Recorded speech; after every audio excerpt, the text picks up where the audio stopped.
Dear listeners, welcome to Australia podcast Scientist on Stage, a podcast that shines light on the human being behind the scientist. A meaningful conversation with the scientist about their own journey, about logic and rationality, and the hidden emotions behind that rationality. These are their authentic stories. Our guest is Olivier Lugier, co-founder and CEO of Nano Hybrids, a spin-off company from University of Amsterdam in the Netherlands. How does it feel like to start a company as a scientist? What is the journey to get there? Can everybody do it? What does it take? What were his lessons learned to develop as a strong team player while playing American football in his free time? And what can we learn from Olivier to make our team stronger? How to peel a cucumber. Let's listen together. Olivier, you're co-founder and CEO of a company, a spin-off company. Tell us, how did you make the transition between the university and working then in a company? That was somewhat of a natural transition, I would say. It went very slowly. It was not, one day at the university, the next day at the company. It took actually, I would say, a year and a half to go. So what happened is I did my PhD. Then I continued with a couple of postdocs, and during one of those postdocs, I ended up participating in the development of a technology. And that technology had, let's say, commercial and technological benefits and advantages. And both the university and myself were interested in valorizing the technology, so creating a startup out of what we invented. So in that process, we had a couple of discussions with the university, a couple of discussions with my co-founder, Stefania Grecia, who is the group leader of the functional materials group at the university. And we discussed as to how would it be best to go from there. And so before to start the company, I actually did what we call a feasibility study, where I kind of explored the market, tried to understand, is there a place for our product? Is it a good idea commercially? Because a good technology, or what the scientists can believe is a good technology in the lab, actually might have no commercial relevance. So those are things to be verified before to embark in the journey. So this was kind of my transition period. And at the end of that period, then that's when we incorporated, so in December 2023. And since then, I've been running the company, like we say. Yeah, true. I remember when I started after my PhD working in a company, and as scientists, we will come with an idea for a new product. Normally, our colleagues from market will say, oh, great idea, but nobody's waiting for this product. So nobody's willing to pay for it in a way. But I can imagine a lot of scientists would like to actually start a company and imagine, I would like to bring something new to the market, but actually to make the world a better place. But sometimes we might wonder, I have no idea. Yeah. Yeah, well, often, or we have an idea, but we don't know how to then transition, right? It's as scientists, we are taught and we learn how to develop something in the lab, right? And then write a paper about it and report about it, and have a critical look on what's being developed, etc. But we are never taught how to actually bring this to the external world. So indeed, that's something that is lacking, and at least for myself, if I talk about myself, that's something that I was also lacking during my PhD. I love fundamental science, don't get me wrong, I'm very into it. I also understand its importance, but let's say after 4 years and a half of being in the lab and working on fundamental things, I was really longing for not having an impact myself, but to bring my inventions really further, like more tangible, make them more tangible, let's say. Yeah. And in a way, it makes sense that we never learn this in school or at university, because at least for scientists, we are busy with our math and with our physics and chemistry and lab sciences and everything, and biology, everything in between, and social sciences, and not about how to bring a product to the market and what in fact the market needs in that respect. How did you learn to do that? How was then your process while we decided we have an idea, we investigate what is possible? How did the journey evolve afterwards? So first I looked at the tech, like looking at the technology, what it could make, what kind of what's the full range of what's possible, but really from a technical perspective, And at the same time, I started to participate in incubator program, also getting support from what we call the technology transfer office at the universities. They are basically the link between the university and the outside world in a general way. So they make the link between, for example, an external company that has a certain problem who would require some fundamental science to be done on that problem, or the expertise of a specific professor, and then they would contact this technology transfer office that would try to arrange a collaboration within the means of the university, and for everyone's, let's say, interest to be met. So support from that, support from the university, and incubator programs as well, where incubator programs are basically bootcamp to learn the basics on entrepreneurship.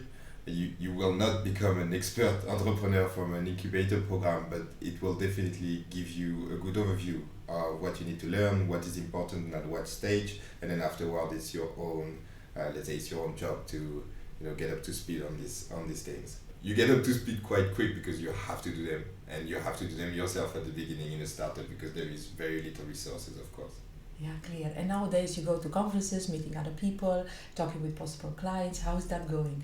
It's going well. It's very interesting. I'm still learning all the time. Like the starting this journey was also for me a way to develop myself further. Like learn new things.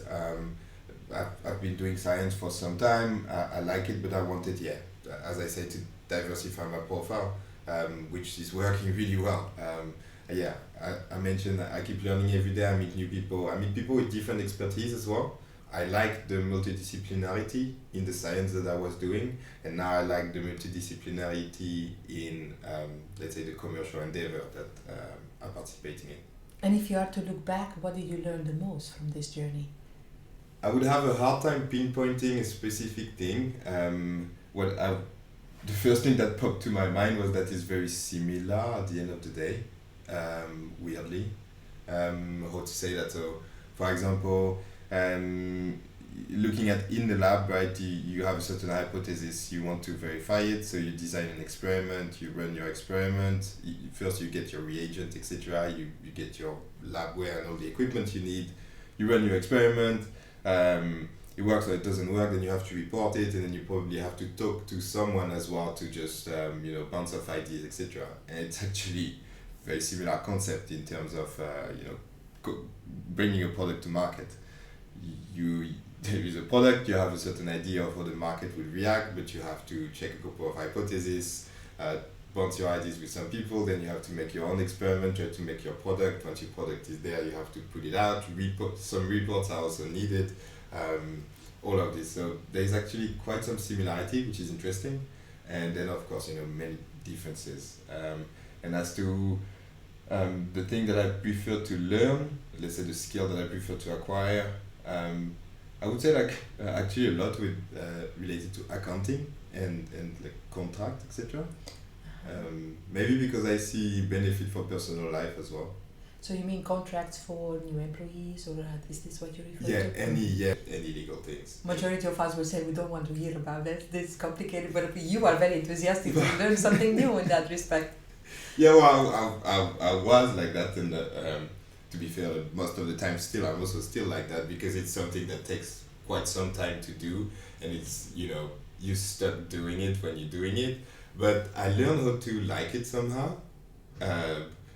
To the point that I'm considering IP, like doing some things with IP at some point in the future if I end up doing so.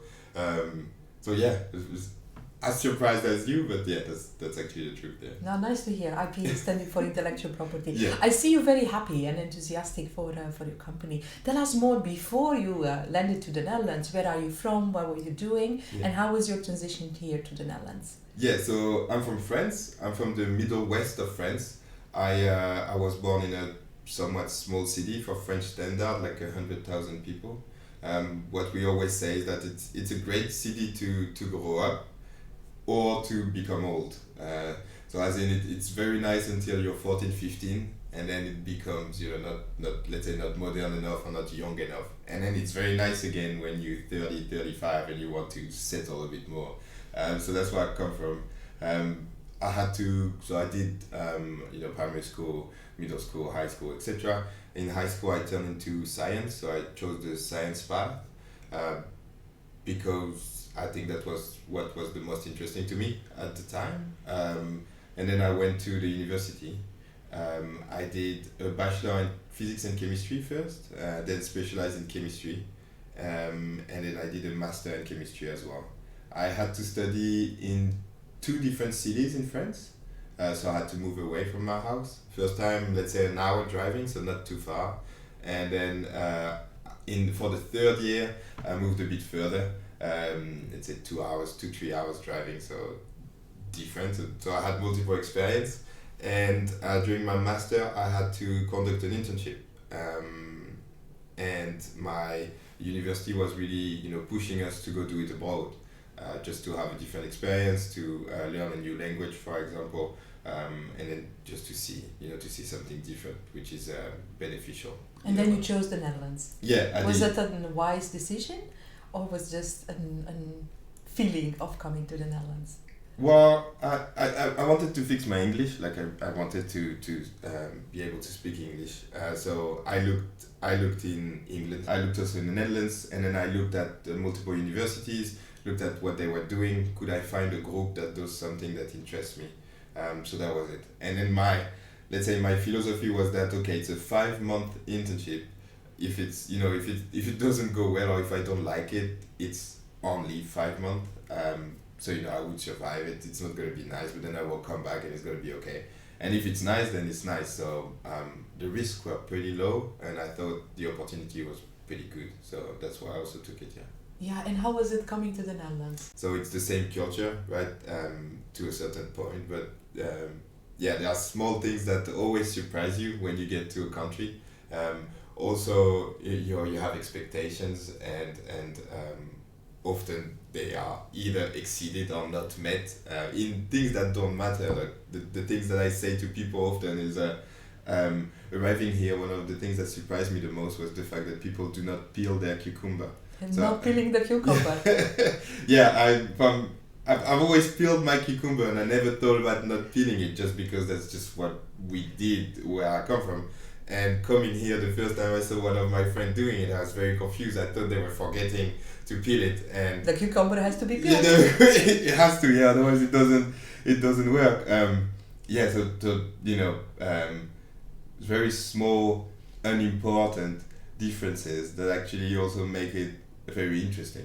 Like there is very little issues with communicating. I had very little issues communicating with the people here, because again, the culture is very similar, but it was always very funny to find those small differences and to actually discuss or argue about them. And the reaction that I would have, looking at them not peeling it, would be the exact same reaction that they had when I would tell them I do it.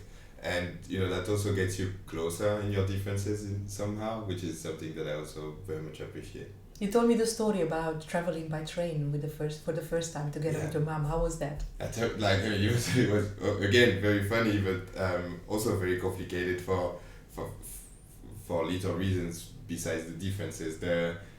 When you take the train in France, the signs are completely different, and actually arriving at Amsterdam Central. With all the signs, first time taking the train, somewhat in time pressure, because we had to have a meeting with my internship supervisor. So it's not like we were just visiting; we had to be somewhere. So with that, looking at the sign wrong, taking the wrong train, ended up near the sea. So all of this. So we arrive at the station, look at the sign, see the end station that is indicated. So in the Netherlands, when you take the train, is the last station that is in big, and all the stations that are serviced are lower than that, and sometimes not fully also presented. So sometimes you only see half of them, etc. So confusing. We're like, okay, we really have to be in this train. We hope in this train, and then we don't stop for 25 minutes.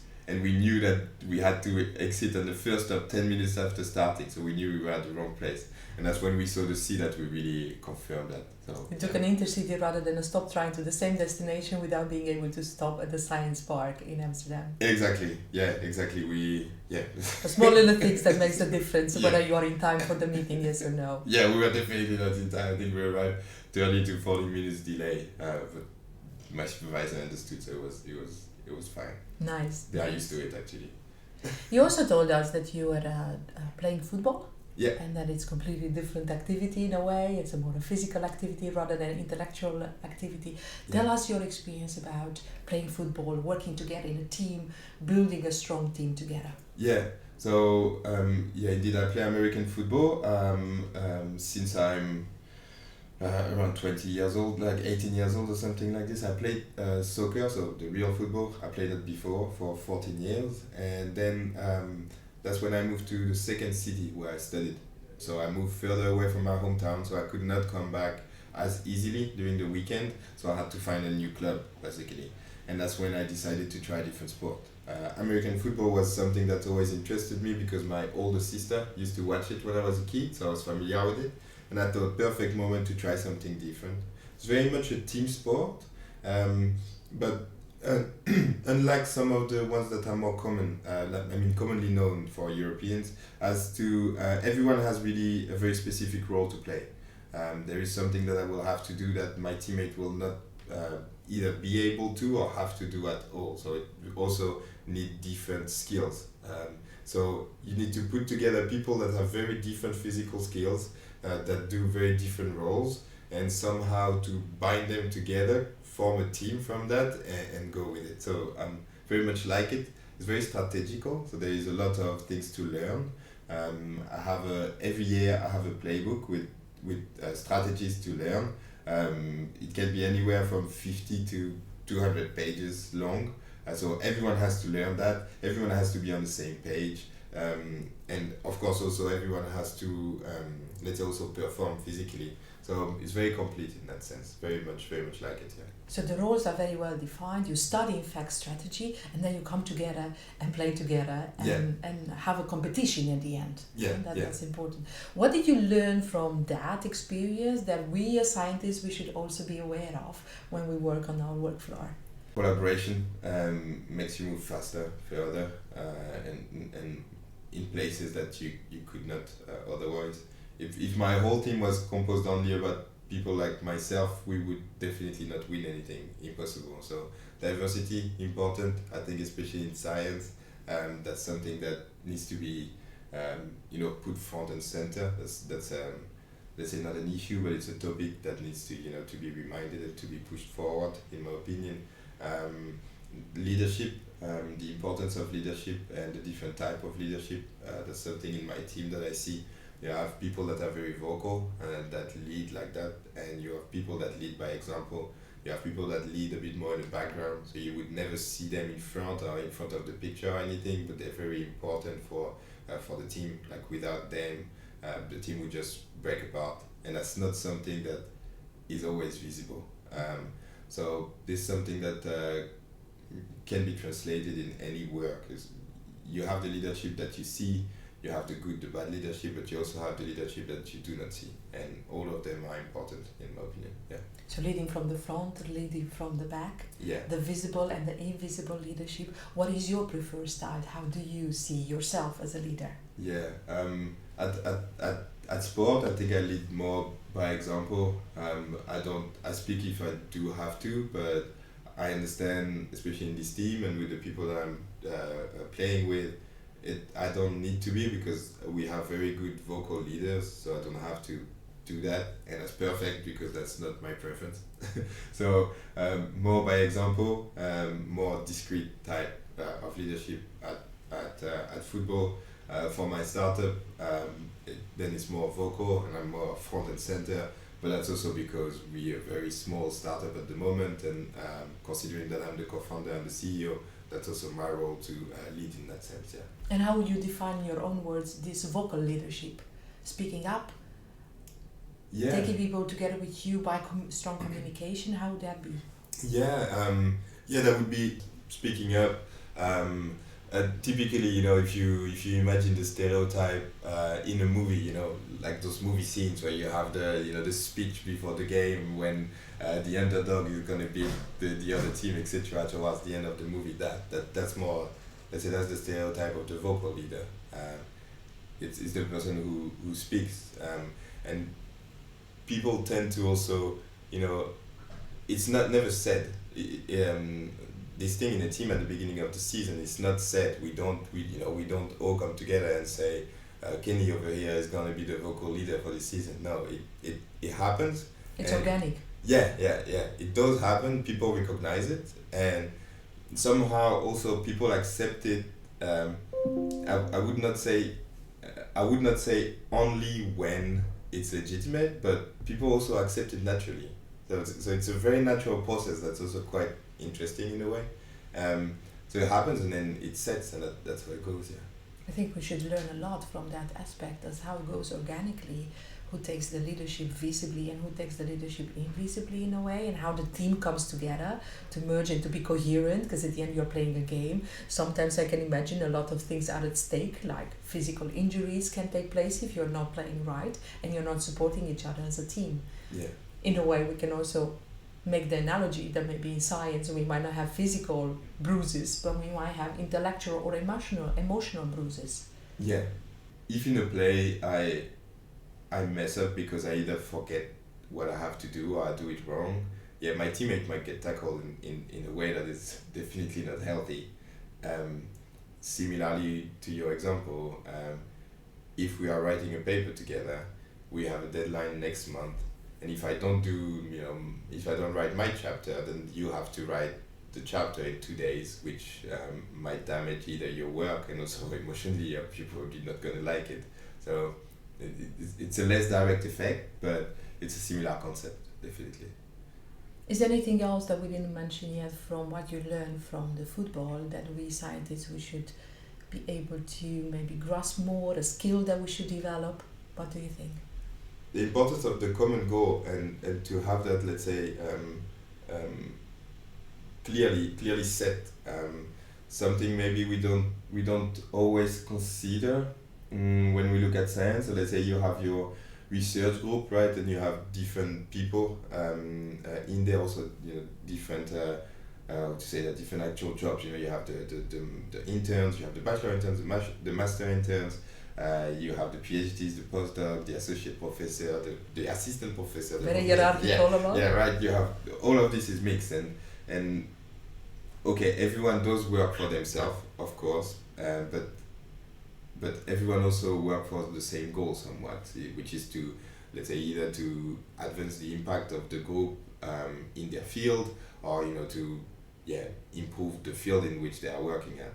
But in a team, when you're in a team, it's very clear. The end goal is to win the championship, right? That's kind of the only goal there is somewhat. So that's very well defined as a goal. Yeah, and maybe we forget as scientists what is the common goal on the daily basis and the daily work that we do. What is in fact that we want to reach, and that's not always clear for us. Exactly. Yeah, that's something that seemingly is more clear in the business world. At least they emphasize it more. You also have a bit more cringe, the cringe stereotype in business. We are a family, we have to work with that goal, right? So they understand the importance of that. In sport, it's important by nature because everyone knows, you're here to win the championship. That's clear. But in science, we're somewhat in between. We also need a goal, right? That every team needs a goal, or otherwise you just don't work in the same direction. I recognize that very much when I do a team building activity and we discuss about the values and the norms and the goals that we do have, that sometimes the personal goals are contradicting to maybe the goal of the team, or maybe the goal of the team is not even known because everybody's busy with, this is my goal, this is what I want to achieve. Yeah. And it might not be yet well defined, or we don't even spend the time to think about what is the common goal. Because if we have the common goal, if we have a belief together, we want to reach something together, what is that? It's not tangible always. Yeah, exactly. And it's the fact that it's not tangible and the fact that it's not really addressed so much, just make it invisible. And if it's invisible, it's very hard to go towards that. I think that's something that in science, especially in academic science, that's something that might be useful to be a bit push forward. You're a chemist as a background. Yeah. Studied in France, came to the Netherlands.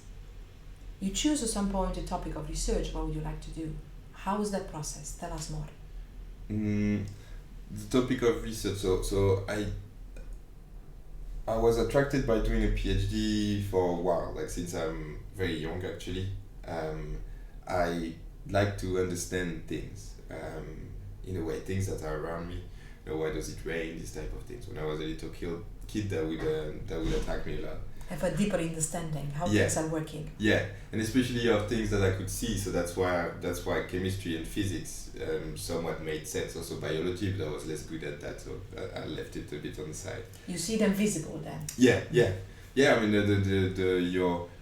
the water of your pasta boiling is something that is very familiar, but to explain it in depth is quite complicated, at least for a 6 years old kid. So that's why science was my thing, and that's what I was interested in. I was interested in many other things, but that's really what could explain this type of thing. So I went to physics and chemistry. Then I focused mainly on chemistry for my third year, and that's because I liked it more. Maybe it was easier for me, like to understand it conceptually, but I made that switch. And when I had to choose my master, I went for materials chemistry. So a master that is called Master Lumomat in France, and it stands for Lumière Molecule Matière, which is light molecules matter. So very much material chemistry. What is that about, if our listeners don't understand what it is? Oh yes. Studying any interaction of light with matter. So the perfect example is a solar panel. Solar panel, you need the light to generate the electricity, and to do this you need a special material, and this material needs to have certain properties. One is to absorb the light, and the second one is to then transform it into useful electricity. And that's typically what we call an advanced or functional material. So something that it doesn't exist in nature, that has certain functionality that we create on purpose for a specific goal. In this case, a material that transforms the energy from the light into energy, electricity that we can use in our houses. Exactly. So and that's what very interesting to me, this concept. All of what we just, like this specific example, what we said, very interesting. And I also thought that at the time where I was deciding what to do for my master, I also thought that it was the right moment for this type of, let's say, field. Because the field was growing, because we were transitioning into, let's say, more widespread type of technology. So, more solar panels, new form of energy, not new, but energy transition. Yeah, the energy transition, everything that's hydrogen catalysis, all of these, the smart window, smart building, all of that might not have been a actual reality, but those were concepts that were starting to be brought up as soon to arrive, right? And what is a smart window? So smart window, yeah. So for example, a window that can become, let's say, darker by clicking on a button, and instead of having blanks, then your window can just block some of the sun rays so that it's less hot inside in a summer. You might also have tried the ones, you probably saw actually videos of this, where you have like those toilets in the middle of the street and it's, completely glass, but when you close the door, the glass becomes non-transparent. That can be a smart window. So all these type of things, and I was like, okay, this is very interesting as a subject to me. I like the science of it, I like the technology of it, and it's something that's becoming more and more relevant in the world. So also that means for more in terms of job opportunities in the future, I thought that was also a good decision. So that's why I started to do that. I also liked a lot again coming back on that, but the multidisciplinarity of it. You're doing materials chemistry, so you're really in between chemistry, physics. You do the molecule just like the organic chemist, but you also do the metals just like the more physics people. So a bit in between, a bit of all of that. Very interesting to me, yeah. So that's why I chose it. How important do you find the choice of the field that you study? How important is that for your career, for the choices you make later on, for the development? That's a very good question. It will influence the way you look at things and the way you approach learning new stuff. I believe so. It will have an influence, but I also don't think it's key. Um, you can change. You can learn something new. You can learn how to approach problem or to have different perspective. That's what you do. When you go to live in a different country, you also do all of that. So you do it constantly. Actually, even when you change company, you probably do that. So in a way, as we adapt, moving from one culture to another culture, is the same as a scientist moving maybe from one field to another field, or from one specialty to another one. Yeah, I didn't mean to make that let's say relation so clearly, but it's actually what you say is actually exactly the same thing. Yeah. It requires some adaptability from us and flexibility. Yeah. But that's okay, you say. Yeah, completely. And there is also, there is a strong benefit in doing that effort. Even if you, let's say, disagree, or even if you prefer your original perspective on things, really understanding and being able to look at it from a different one is definitely valuable. Like, there is no doubt. And now that we are talking about choices, we talk about the choice of the research field that we pick up. Mm-hmm. What about the choice of doing a PhD and who the PhD supervisor is? If you have the right opportunity, the right moment, just do it. If you don't want to do it, don't do it. You'll figure it out regardless, I'm expecting. And if you don't figure it out, it's probably not because of that anyways. So you're a living example Yeah. that you found. I'm doing a PhD, and maybe with the goal to stay in an academic environment, and at the end, still in a way in an academic environment, you build up your company. You took off with an idea Yeah. to be actually able to bring products to the market. Pursue every opportunity that comes to you, but consider them. Because sometimes it might be a bit of a risk to take one, but considering the opportunity seriously also shows you the opportunities that come with it. The thing that you might gain from it. And we tend to focus a lot on what we might lose, and often that also blocks us from pursuing something that might be a good idea to do. I know you because we discuss a lot about leadership together and see how it is to start up your company. And I know you as somebody energetic, full of energy, very happy, very enthusiastic as well. Now, what will be your next step? What do you see ahead of you? Well, I want to keep doing what I'm doing for some time. I appreciate the work that we're doing with the startup. I like the technology. I believe in the product. I'm still learning as well. So until I keep learning, I'm happy to keep doing what I'm doing. Further, my role in a company might change as we go. I don't see myself particularly as the prototypical CEO. I can do it to a certain extent, especially right now at the stage that we are at. But at a later point, I'd be happy to leave my place to someone with skills that are more appropriate for that, and to myself focus more on product or something that is more technical. That's something that I would be really happy to do, actually.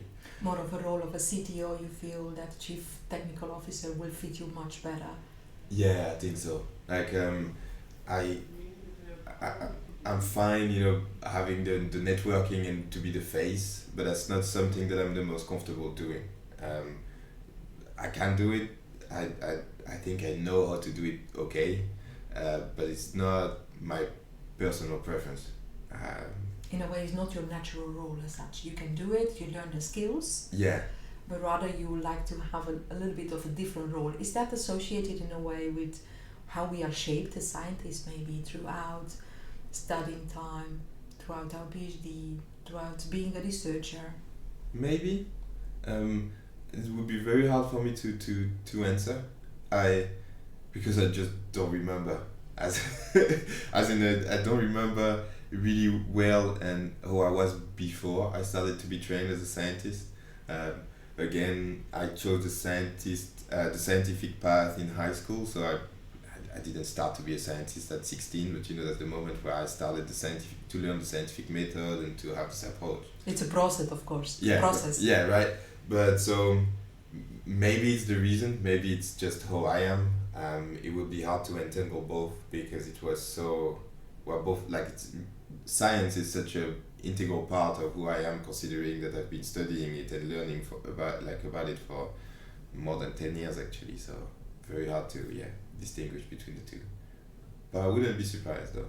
It's true that as scientists we are taught and encouraged to approach things in a certain way, which indeed doesn't fit with this stereotypical vocal leader type persona. It's not really what we are encouraged to become. I love this idea of, in fact, having the role that fits us the best, the natural role, but it's also sometimes difficult for us to find our natural role. So we try something, it doesn't fit, we try something else, it doesn't fit, we can still do it, but we have to make a bigger effort in that way, isn't it? Yeah, no, 100%. If I have a week where I have to do a lot of public speaking or a lot of interaction, etc., at the end of the week I would be more tired than a week where I have to, be in a lab or do more desk things, not to interact too much with customers or stakeholders. So I know that's my personal preference, but I have many friends or people close to me that would answer that differently.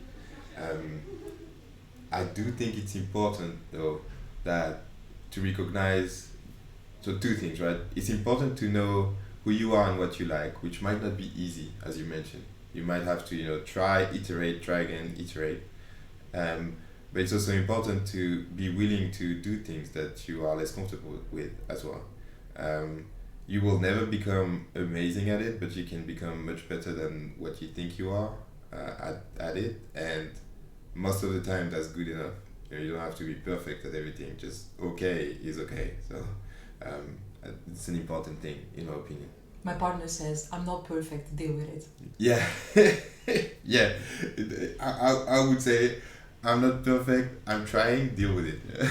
And it's the same in a way in science, as we are doing an experiment, we receive data that also has an error. Oh yeah. And how we deal now with the error in a way, in life. Definitely. Also, one last thing here maybe, we talked about different things. We talked about moving to a different country. We talked about different culture, different types of leadership. We talked about sport, different sport, science, different field. Concepts are not the same, but concepts are often very similar everywhere. So when we look for what we really like, often we actually have the answer, not in the right setting. So being aware that concepts are transferable from setting to setting might help us understand who we are. The way I wish to lead my startup, or the fact that I don't want to be front and center, is actually matching exactly with the way I'm leading at sport, which is also not front and center. Which is actually close to your own personality. I like this idea that we have to also be aware of what we like and what we do not like, but it's not necessarily that we are going to do things only what we like, because then we are not growing, as you say, we are not learning new things, we are not becoming more complete, or we don't have maybe the ability to reach the mission that we like to reach if we do not dare to come out of our comfort zone. And for each one of us that will be different, whether we are behind the computer doing some research in the lab, or going out there, be in front of the class, be in front of possible customers in the future at the conference. Everywhere, every day. But it's okay. That's the whole question, right? Would you be happy if you were never sad? I often say, and make the analogy with the theater, we are every day on stage, but the stage should give us energy as well. And sometimes it's exposing, and it's not about being in the spotlight, but sometimes it's exposing, and then we have to learn how to do that and to take it step by step. That is not overwhelming in a way. Nice advice for the listeners as well. I would like to ask you the last question. What question do you have for the next one participating into our podcast? Do they believe that luck played a role in their career to lead them where they are today in any ways? Thank you for being together with us. It's been a pleasure to listen to your story. Thank you, Olivier. Well, thank you very much, Maria. It was very nice.